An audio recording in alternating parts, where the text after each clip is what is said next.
క్రీడాకారులు ఏ విధంగా నిలబెట్టారో ఈ ఎమ్మెల్సీ ఎన్నికలు కూడా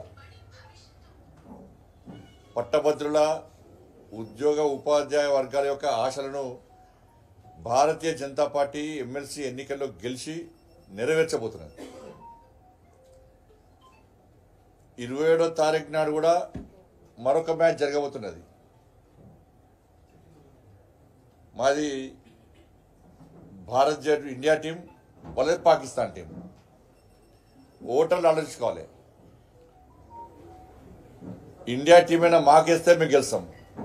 పాకిస్తాన్ గెలవాలనుకుంటే వాళ్ళకు ఓటేయండి. ఇండియా గెలవాలనుకుంటే మాకు ఓటేయండి. పాకిస్తాన్ గెలవాలనుకుంటే వాళ్ళకు ఓటేయండి. మాది ఇండియా టీం, వాళ్ళది పాకిస్తాన్ టీం.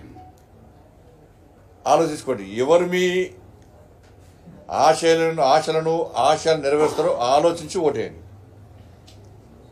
మన ఉత్కంఠభరితంగా సాగినటువంటి క్రికెట్ మ్యాచ్లో పాకిస్తాన్ను చిత్తుగా భారత్ ఓడించింది. 27వ తారీఖు జరిగే ఎన్నికల్లో కూడా ఆ మ్యాచ్ పొలిటికల్ మ్యాచ్లో కూడా కాంగ్రెస్ పార్టీని చిత్తుగా ఓడించడానికి భారతీయ జనతా పార్టీకి అవకాశం ఇవ్వండి.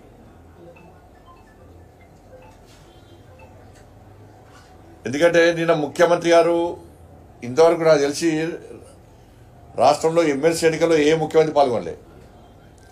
నిన్న ముఖ్యమంత్రి గారు ఊటిన 3 జిల్లాల్లో పర్యటించి 3 జిల్లాల్లో మీటింగ్ పెట్టినట్టునే కాంగ్రెస్ ఓటమి ఖాయమైంది. ముఖ్యమంత్రి గారు 3 మీటింగ్లో కూడా కాంగ్రెస్ పార్టీ అభ్యర్థి గెలవకుంటే మాకు వచ్చేదేం లేదు పోయేదేం లేదని చెప్పడం ద్వారానే ఓటమిని ఒప్పుకోకనే ఒప్పుకున్నారు. నిన్న వాస్తవంగా ఆ మీటింగ్ చూస్తే ఆల్ ఫోర్స్ యాన్యువల్ డే లెక్క అనిపించింది నాకైతే. ఓటర్స్ ఎవరు లేరు ఆడ, వాళ్ళ సిబ్బంది తప్ప ఓటర్స్ ఎవరు లేరు. చప్పలు ఓటర్లు ఎవరు లేరు. కుర్చీలన్నీ ఖాళీ. అందుకే ఆ స్కూల్లో విద్యాసంస్థల యాన్యువల్ డే లెక్క అనిపించింది. బహిరంగ సభలో కనిపించారు ఆడ.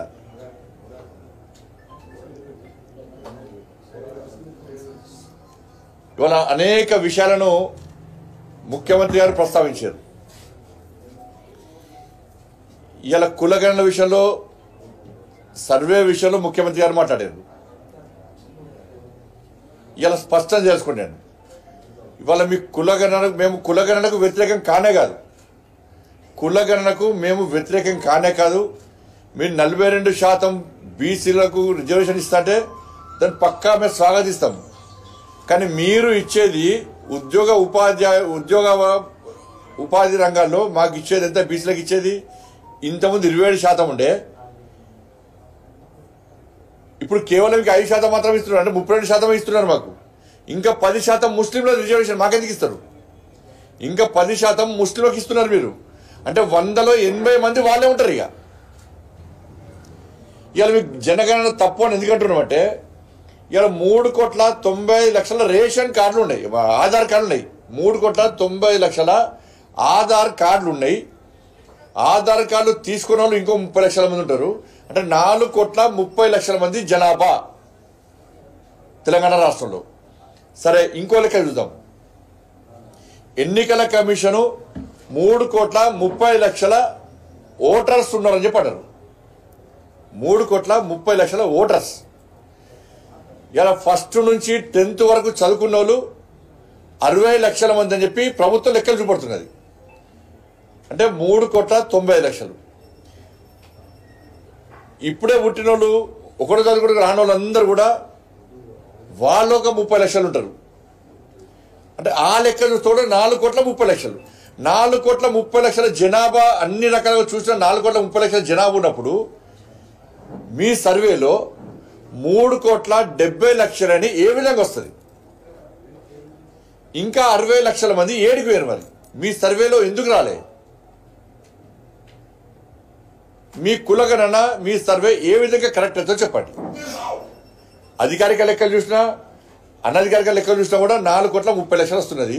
కానీ మీ లెక్క మాత్రం 3,70,00,000. మిగతా 60 లక్షల మంది ఏడికి వేరు. వాళ్ళు ఎస్టీలా బీసీలా ఓసీలా ఎవరు వాళ్ళందరూ? మరి మీ లెక్క కరెక్ట్ ఎట్లయితుంది?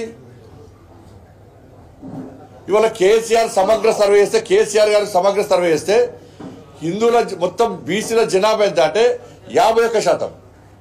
ఇవాళ మీరు సర్వే చేస్తే 10%, మీరు సర్వే చేస్తే 46% వస్తున్నది బీసీ జనాభా. దానిలో ముస్లింలు కలిపితే 56% అవుతున్నది.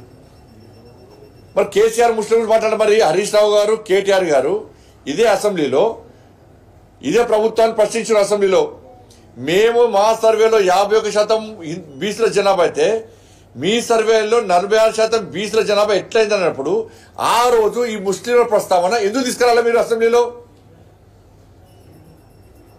అప్పుడు ప్రస్తావన తీసుకురారు, ముస్లిం ఇష్యూ రాదు. కాబట్టి తెలంగాణ రాష్ట్ర ప్రభుత్వం బీసీలకు ఇచ్చే రిజర్వేషన్ ఎంత అంటే ఇవ్వాలనుకుంటున్నటువంటి రిజర్వేషన్ ఎంత అంటే 32%. ఉద్యోగ ఉపాధి వర్గ రంగాల్లో మాకు ఇచ్చేది, బీసీలకు ఇచ్చేది 32%, అంటే 5% మాత్రమే ఇస్తున్నారు. మేము పక్కా వ్యతిరేకమే. మేము 100% ముస్లింలను బీసీలో చేర్చడానికి పక్కా వ్యతిరేకము. ఉన్నారు ఇప్పటికే దివుదేవుల కులాలు ఉన్నారు, కొన్ని కులాలు 2 కులాలు ఉన్నాయి. వాళ్ళు మొదటి నుంచి కూడా దీనిలో లాభం పోతున్నారు. వద్దన్నాం ఏమన్నా? గుజరాత్ ఇస్తలేరా, మధ్యప్రదేశ్ ఇస్తలేరా? ఇవన్నీ కాదు కదా. నువ్వు తెలంగాణ నుంచి మాట్లాడు. గుజరాత్లో అభివృద్ధి ఎట్లా జరుగుతుందో దాని గురించి చర్చిద్దాం. మధ్యప్రదేశ్లో ఏ విధంగా జరుగుతుందో చర్చిద్దాం దాని మీద. మరి అక్కడ అనేక సంక్షేమ పథకాలు ఏ విధంగా పడుతుందో చర్చిద్దాం. అభివృద్ధి విషయంలో పోలిక పోల్చుకోండి వాళ్ళు. ఇప్పుడు 12% ముస్లిం జనాభా ఉంటే 10% తీసుకొచ్చి బీసీలో కలిపితే ఇప్పుడు 100లో 80 మంది వాళ్ళే ఉంటారు.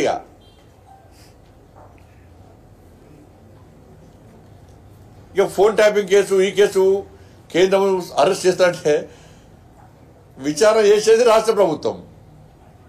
లా అండ్ ఆర్డర్ ఎవరి కంట్రోల్ ఉంటుంది? రాష్ట్ర ప్రభుత్వం కంట్రోల్లో లా అండ్ ఆర్డర్ ఉంటుంది. అరెస్టులు చేయాలని మీరు వేయాలి, విచారణ చేయాలని మీరు వేయాలి. మీకు చేత అనేది లేదు. చేత అయినప్పుడు ఏం చేయాలి? సిబిఐకి ఇవ్వమని చెప్పి కోరాలి. సిబిఐకి ఇవ్వమని కోరితే మేము అరెస్ట్ చేస్తాం, మేము విచారణ చెప్తాం మీతో కానప్పుడు. అనేక కేసులు ఇస్తామని మేము కోర్టులో. మరి చింతల రామచంద్ర రెడ్డి గారే ఫోన్ ట్యాపింగ్ కేసులో సిబిఐకి ఇవ్వాలని చెప్పి కోర్టులో పిటిషన్ ఇస్తే అడ్వకేట్ జనరల్ వ్యతిరేకిస్తున్నారు, ప్రభుత్వం వ్యతిరేకిస్తున్నారు సిబిఐకి ఇవ్వడానికి.